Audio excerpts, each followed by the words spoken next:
Hello, എല്ലാവർക്കും നമസ്കാരം. എല്ലാവർക്കും നല്ലൊരു ന്യൂ ഇയർ ഒക്കെ ആശംസിച്ചുകൊണ്ട് ഇന്നത്തെ വീഡിയോയിലേക്ക് പോയാലോ.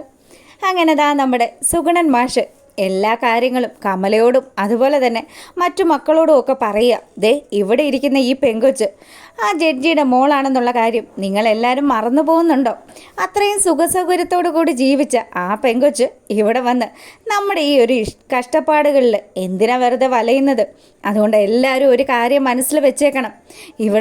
ഇവിടെ നിന്നും ഭക്ഷണം കഴിച്ചോട്ടെ, അതിലൊന്നും ഒരു പ്രശ്നവുമില്ല. പക്ഷേ 1-2 ദിവസത്തിനുള്ളിൽ ഇവളുടെ അച്ഛൻ്റെ അടുത്തേക്ക് പോയിരിക്കണം. ഒരു കാരണം വെച്ചാലും വിക്രത്തിൻ്റെ ഭാര്യയാണെന്നോ അല്ലെങ്കിൽ ഈ വീട്ടിലെ അംഗമാണെന്നോ എങ്ങാനും നിങ്ങൾ ആരെങ്കിലും വിചാരിക്കുവാണെങ്കിൽ അവിടെ വെച്ച് ഈ മാഷിൻ്റെ തനി സ്വഭാവം നിങ്ങളെല്ലാവരും മനസ്സിലാക്കുമെന്ന് പറഞ്ഞു.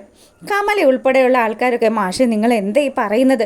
വേദമോള് നമ്മുടെ വിക്രത്തിൻ്റെ ഭാര്യയല്ലേ? കമലെ നിന്നോട് ഞാൻ മുന്നേയും പറഞ്ഞു, നീ എന്തിനാ ഇങ്ങനെ എടുത്തു ചാടുന്നത്?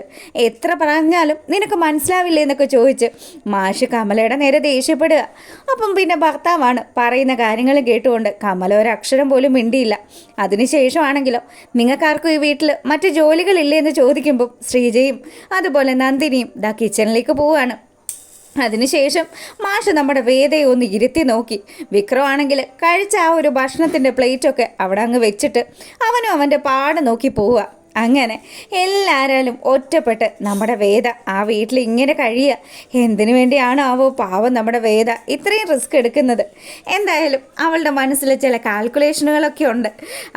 അവൾ ആഗ്രഹിക്കുന്നത് പോലെ തന്നെ ഈശ്വരനെല്ലാം സാധിച്ചു നൽകും എന്നുള്ളൊരു വിശ്വാസത്തിൻ്റെ പുറത്താണ് വേദ ആ വീട്ടിൽ നിൽക്കുന്നത്. അങ്ങനെ ആ ഒരു സീൻ കഴിയുമ്പോഴാണെങ്കിൽ വീട്ടിൽ നിന്ന് കരഞ്ഞു കൂവി ഒരുത്തി ഇറങ്ങിപ്പോയല്ലോ നമ്മുടെ രാധ. അങ്ങനെ രാധ നേരെ പോകുന്നത് അവളുടെ വീട്ടിലേക്കാണ്. അപ്പം രാവിലെ വലിയ കാര്യത്തിന് സന്തോഷമായിട്ട് പോയതാണല്ലോ. എന്ത് പറ്റി എൻ്റെ മോൾക്കെന്ന് ചോദിച്ച് അച്ഛൻ അവളുടെ പിന്നാലെ കൂടി. എന്ത് പറയാനാ, ഒന്നും പറഞ്ഞിട്ടൊരു കാര്യമില്ല. മനുഷ്യൻ്റെ ഇന്നത്തെ ദിവസം പോയെന്നൊക്കെ പറഞ്ഞ് രാധ കലി തുള്ളുക. അപ്പോൾ അവളുടെ അമ്മ പറഞ്ഞു, എൻ്റെ മോളെ നീ എന്തിനാ ഇങ്ങനെ വിഷമിക്കുന്നത്? നിന്നോട് എത്ര പ്രാവശ്യം പറഞ്ഞതാ? വിക്രം അവൻ വേറെ വിവാഹം കഴിച്ചില്ലേ, പിന്നെ നീ എന്തിനാ മോളെ അവൻ്റെ പിന്നാലെ നടക്കുന്നത്? എത്ര പറഞ്ഞാലും അച്ഛനും അമ്മയും പറയുന്ന കാര്യങ്ങൾ എൻ്റെ മോളോ നീയെങ്കിലും ഒന്ന് കേൾക്ക്. രണ്ടുപേരോടും ഞാൻ പറഞ്ഞു എന്നെ ഉപദേശിക്കാൻ വരണ്ടാന്ന്. എത്ര പ്രാവശ്യം പറയുന്നത്? പറഞ്ഞാൽ നിങ്ങൾക്കൊന്നും മനസ്സിലാവില്ലേ എന്ന് ചോദിച്ച് അവൾ ദേഷ്യപ്പെടാൻ തുടങ്ങി. അപ്പോൾ അവളുടെ അമ്മ പറഞ്ഞു, എൻ്റെ മോളെ അമ്മ പറയുന്നത് നീ ഒന്ന് അനുസരിക്ക്. എടി അവന് നിന്നെ വേണമെന്നായിരുന്നെങ്കിൽ അവൻ ഇതുപോലെയുള്ളൊരു കന്നന്തിരിവ് കാണിക്കുമോ? അതെന്താ മോള് മനസ്സിലാക്കാത്തത്? എത്രയായി അവൻ ഇങ്ങനെ കാണിക്കാൻ തുടങ്ങിയിട്ട്? എപ്പോഴെങ്കിലും അവൻ നിന്നോട് ഇഷ്ടമാണെന്നെങ്ങാനും പറഞ്ഞോ? അതുമില്ല. പിന്നെ നീ എന്തിനാ മോളെ അവൻ്റെ പിന്നാലെ നടക്കുന്നത്? അമ്മയും അച്ഛനും നിനക്ക് പറ്റിയ ഒരു ബന്ധം കണ്ടെത്താം. നിങ്ങളോടൊക്കെയല്ലേ പറഞ്ഞത് മിണ്ടാതിരിക്കാനായിട്ട്? ഇനി എന്നെ ദേഷ്യം പിടിപ്പിക്കരുതെന്നും പറഞ്ഞ് രാധ കലി തുള്ളി അമ്മയുടെ അച്ഛൻ്റെയും വെക്കിട്ട് കയറുക. ഇവളോടെ ഒന്നും പറഞ്ഞിട്ട് ഒരു കാര്യമില്ല, എല്ലാം എൻ്റെ തലയിലെഴുത്താണെന്നൊക്കെ പറഞ്ഞ് അമ്മ തലക്ക് കൈ കൊടുത്തു. അപ്പോൾ രാധയ്ക്ക് നല്ല സങ്കടമൊക്കെ ഉണ്ട്. അതെ, അവൾ തിരികെ വന്നിരിക്കുക. അവൾ പോയ സന്തോഷത്തിൽ ഞാൻ ലഡുവൊക്കെ വാങ്ങിക്കൊണ്ട് പോയതാ. എന്നിട്ട് അവൾ ആ വീട്ടിലേക്ക് വീണ്ടും വന്നിരിക്കുക, നാണയില്ലാത്തവൾ. എടി മോളെ നീ എന്തൊക്കെയായി പറയുന്നത്? എത്ര വന്നാലും അവളുടെ കഴുത്തിലല്ലേ വിക്രം താലി കെട്ടിയത്. നീ എന്തുകൊണ്ടാണ് അത് ഓർക്കാത്തത്? മോളെ നീ കാണിക്കുന്നത് തെറ്റ്. മറ്റൊരുത്തിയുടെ ഭർത്താവിനെ എന്തിനാ മോളെ മോഹിക്കുന്നതെന്നൊക്കെ ചോദിച്ച് അവളുടെ അമ്മയും അച്ഛനും കൂടി കാര്യങ്ങൾ പറഞ്ഞ് മനസ്സിലാക്കാൻ ശ്രമിക്കുന്നുണ്ടെങ്കിലും രാധയുടെ തലയിലേക്ക് ഇതൊന്നും കയറുന്നില്ല. രാധ ആലോചിക്കുന്നത് മുഴുവനും അവളുടെ വിക്രത്തെക്കുറിച്ചാണ്. അപ്പം എന്നെങ്കിലും അവൻ ഇവളുടെ സ്നേഹമൊക്കെ തിരിച്ചറിയുമെന്നും ഒരുമിച്ച് നന്നായിട്ട് ജീവിക്കാൻ സാധിക്കുമെന്നും ഒക്കെയാണ് നമ്മുടെ രാധയുടെ മനസ്സിലിരിപ്പ്. അങ്ങനെ ആ ഒരു കാര്യങ്ങളൊക്കെ അത് സങ്കടത്തോടു കൂടി ആലോചിച്ച് വിഷമിച്ചിരിക്കുമ്പം അവളുടെ അച്ഛൻ പറഞ്ഞു, അന്നാ മോളെ ഒരു കാര്യം ചെയ്യും, നീ എന്തായാലും ഇപ്പോൾ തിരിച്ചു വന്നല്ലോ, ഇനി അച്ഛനൊരു 120 രൂപ താടി. അച്ഛനിപ്പോൾ എന്തിനാ 120 രൂപ? അത് അച്ഛന് പതിവ് കഴിക്കാൻ വേണ്ടിയിട്ടോ മോളെ. 120 രൂപ തരുമോ? തന്തേ എൻ്റെ വായിരിക്കുന്നതൊന്നും കേൾക്കണ്ടെങ്കിൽ പൊയ്ക്കോണേ ഇവിടുന്ന്. ബാക്കിയുള്ളവനെ ചങ്ക് തകർന്നിരിക്കുക. ഞാൻ ഇന്ന് ഓട്ടത്തിന് പോലും പോയില്ല, എൻ്റെ ഇന്നത്തെ ഒരു ദിവസമാണ് പോയതെന്നും പറഞ്ഞ് അവൾ അച്ഛൻ്റെ നേരം വെക്കിട്ട് കയറാൻ തുടങ്ങിയപ്പോൾ പുള്ളിക്കാരൻ പറഞ്ഞു, എടി എന്തെങ്കിലും താടി മോളെ, നിൻ്റെ അമ്മ നിന്നെ വഴക്ക് പറയുമ്പോഴും നിന്നെ സപ്പോർട്ട് ചെയ്യുന്നത് ഞാനല്ലേ? ഞാനേ ഉണ്ടായിരുന്നുള്ളൂ അവിടെ പോയി അവൻ്റെ മെക്കിട്ട് കയറാനായിട്ട്. നിങ്ങളെല്ലാം കൂടി ചെയ്തു വെച്ചിട്ട് അവസാനം വിക്രമേട്ടൻ എന്നോടൊന്നും മിണ്ടുന്ന പോലും ഇല്ല എന്നും പറഞ്ഞ് അവൾ ദേഷ്യപ്പെട്ടു പോയി. പിന്നെ അച്ഛനല്ലേ കെഞ്ചി ചോദിച്ചത്, അതുകൊണ്ട് തന്നെ ഒരു 20 രൂപ അങ്ങേർക്ക് എടുത്ത് കൊടുത്ത് അവൾ ആ ഒരു ദേഷ്യമൊക്കെ തീർക്കുകയാണ്. പിന്നെ ആ ഒരു സീനൊക്കെ കഴിയുമ്പോഴാണെങ്കിലും നമ്മുടെ മാഷും അതുപോലെ മറ്റു മക്കളും ഒക്കെ കൂടി ഭക്ഷണം കഴിക്കാനായിട്ട് അവിടെ ഇങ്ങനെ തയ്യാറായി ഇരിക്കുക. ആ സമയമാണെങ്കിൽ ശ്രീജയും അതുപോലെ നന്ദിനി കൂടി ഓരോ കൂട്ടം സാധനങ്ങളും എടുത്ത് ഡൈനിങ് ടേബിളിൽ ഇങ്ങനെ വിളമ്പി വെക്കുക. അപ്പം നമ്മുടെ വേദ ആ ഒരു സ്ഥലത്ത് ഇങ്ങനെ ഇരിക്കുന്നുണ്ടല്ലോ.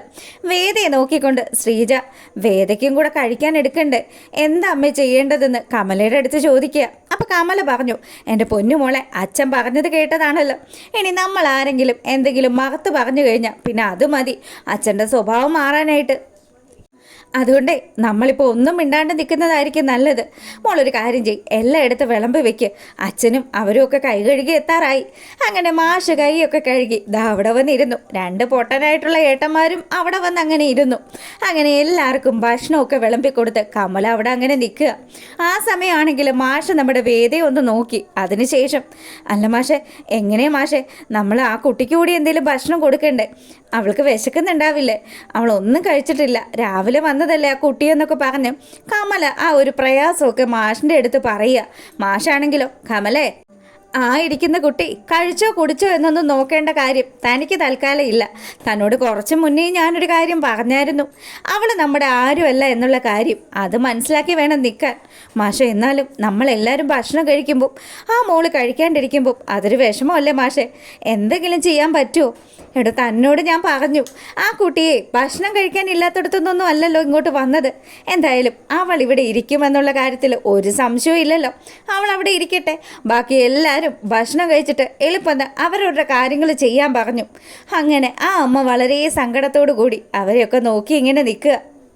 ചേട്ടന്മാർ 2 പേരും കിട്ടിയ പാടെ തന്നെ ശാപ്പാട് ഉള്ളിലാക്കി. മാഷിന് കഴിക്കാനായിട്ടൊരു ബുദ്ധിമുട്ടുണ്ട്. അതുകൊണ്ട് തന്നെ മാഷ് ആ ഒരു പ്ലേറ്റ് എടുത്തുകൊണ്ട് വേദയുടെ അടുത്തേക്ക് വരിക.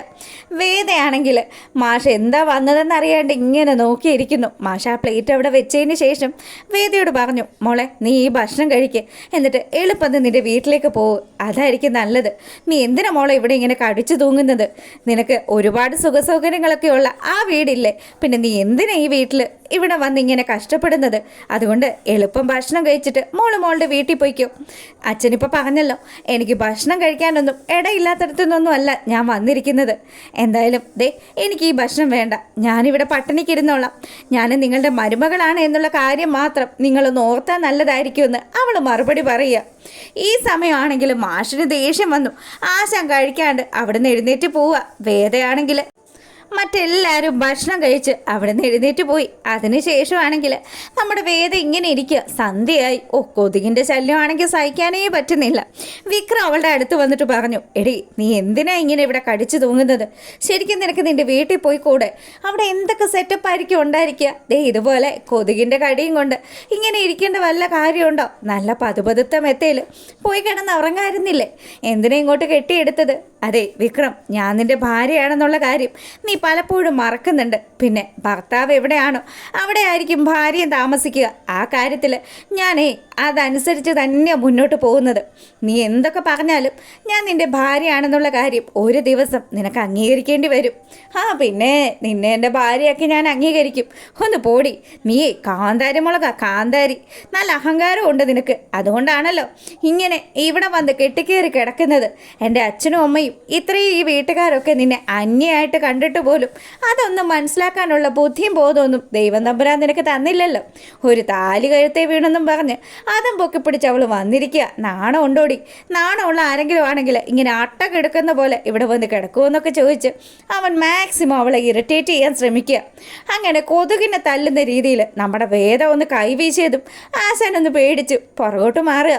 അതിനുശേഷമാണെങ്കിലോ വേദയോട് പറഞ്ഞു, എടേ അഹങ്കാരി, നീ എന്നെ തല്ലാനായിട്ട് കയ്യോങ്ങിയതാണോ? എടാ, നിന്നെ തല്ലണമെന്ന് വിചാരിച്ചാൽ തല്ലാനുള്ള ധൈര്യമൊക്കെ എനിക്കുണ്ട്. പിന്നെ ഇപ്പം നിന്നെ തല്ലിയതല്ല, ഇപ്പം ഞാൻ കൊതുകിനെ കൊന്നതാണ്. എന്ത് കൊതുക് ശല്യ. അതുകൊണ്ട് മോൻ അവിടെ എങ്ങാനും പോയിരിക്കെ, ഞാനിവിടെ ഇരുന്നോളാന്ന് പറഞ്ഞു. അങ്ങനെ വേദ ആലോചിക്കുക അവളുടെ ഈ വീട്ടിലെ ആ ഒരു കാര്യങ്ങൾ. 1-2 ദിവസം കൊണ്ട് തൻ്റെ ജീവിതം മാറി മറിയുന്ന ആ ഒരു കാഴ്ചയെക്കുറിച്ച് അതിങ്ങനെ ആലോചിച്ച് സങ്കടപ്പെട്ട് നമ്മുടെ വേദ ഈശ്വരൻ എന്തെങ്കിലും ഒരു വഴി കാണിച്ചു തരും. തന്നെ ഈ വീട്ടിലെ മരുമകളായിട്ട് ഇവരെല്ലാവരും അംഗീകരിക്കും. ആ ഒരു ദിവസം വരെ താൻ ഇവിടെ ഇങ്ങനെ ഇരിക്കും. ഭക്ഷണം കഴിക്കാതെയും വെള്ളം കുടിക്കാതെയും ഒക്കെ ഇരിക്കേണ്ടി വന്നാലും താൻ അങ്ങനെ ഇരിക്കും. ഈശ്വരൻ നിശ്ചയം അതാണെന്ന് തനിക്കിപ്പോൾ തെളിഞ്ഞു കണ്ടല്ലോ. അതുകൊണ്ട് തന്നെ നമ്മുടെ വേദ അങ്ങനെ സങ്കടങ്ങളൊക്കെ സഹിച്ചിരിക്കുന്നതാണ് വിശേഷം. ഇഷ്ടമായാലേ ലൈക്ക് ചെയ്യണം കേട്ടോ.